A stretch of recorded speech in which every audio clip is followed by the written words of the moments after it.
பொதுவாக உப்பு நமக்கு உணவுக்கு இன்றியமையாத ஒரு பொருள். அந்த உப்புங்கிறது உயிர் காக்கும் பொருள், உயிர் போக்கும் பொருள் என்ற இடம் ஒத்துக்காது.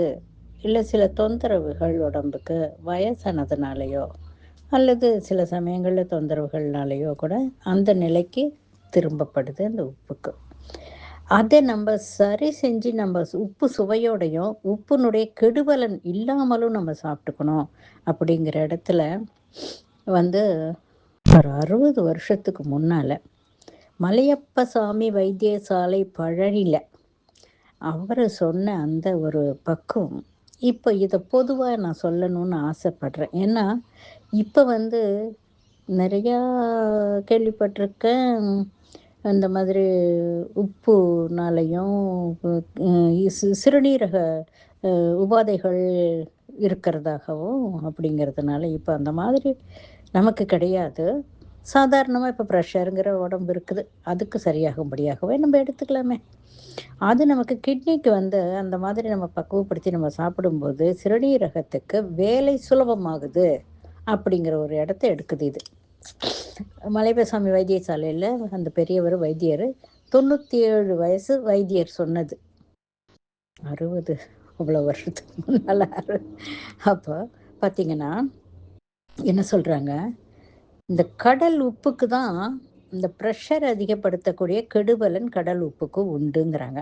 அது ஏன் உண்டுன்னா, இப்ப இந்த மாரி சுத்திகரிப்பு முறையும், வெளுப்பு முறையும், அயோடின் கலக்கிற முறையும், அந்த கட்டி சேராம இருக்கிறதுக்குங்கிற சில ரசாயன கலப்பு முறைகளுனால இந்த மாதிரி தொந்தரவுகள் வருது. அன்னைக்கு அதெல்லாம் இல்ல. அதெல்லாம் இல்லாத காலத்துல கூட பிரஷருக்கு குறையறதுக்குன்னு சொல்லிட்டு, மன உளைச்சல்னால பிரஷர் அதுதான். பின்ன உணவுனால கிடையாது.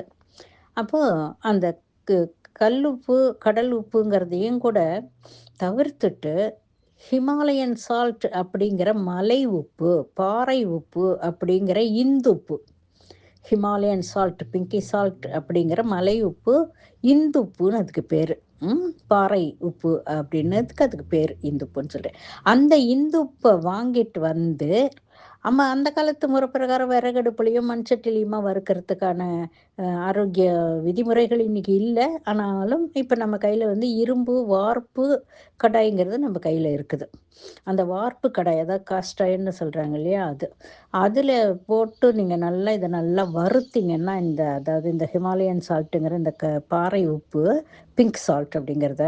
ஏன்னா இப்ப ஆங்கிலத்திலயும் சொன்னா தான் டக்குனு புரியுது. ஏன்னா எல்லாம் பெரும்பாலும் ஆங்கில கல்வி படிச்சதுனால, அதனால நான் அதையும் சேர்த்து சொல்ல வேண்டிய ஒரு நிர்பந்தம் இருக்கிறதுனால சொல்றேன் நானு. அப்படி அத நல்லா வறுக்கணும். நல்லா ஒரு ஒரு 2 கையிலயுமே அள்ளி போட்டீங்கன்னா, ஒரு தடவைக்குங்கிற அளவுக்கு வறுக்கணும். அது உங்ககிட்ட கடாய் எப்படி இருக்கோ, அது எவ்வளோ பெருசு இருக்குதோ அதுக்கு தகுந்த மாரி. அது உங்க தேவை எவ்வளோ இருக்குதோ அதுக்கு தகுந்த மாரி அது போட்டு நல்லா வறுவறுன்னு வறுத்தீங்கன்னா, அதுல இருக்கிற ஈரம் போய் அந்த உப்பு பொரியும். பொரிஞ்சு அப்படியே தன்னாலேயே கொஞ்சம் தூளும் ஆகும். அத எடுத்து நீங்க கிறிஸ்டலா வேணாலும் அப்படியே வச்சுக்கலாம். பொடி பண்ணி வச்சுக்கிட்டீங்கனாலும் கொஞ்சம் அப்படி தூவிக்கலாம் சமையல்ல எப்படி வேணாலும். இந்த உப்பு நீங்க சாப்பிட்டீங்க அப்படின்னு சொன்னா, உங்களுக்கு உப்புனுடைய நற்பலனும் கிடைக்கும். கெடுபலனும் நீங்கும்.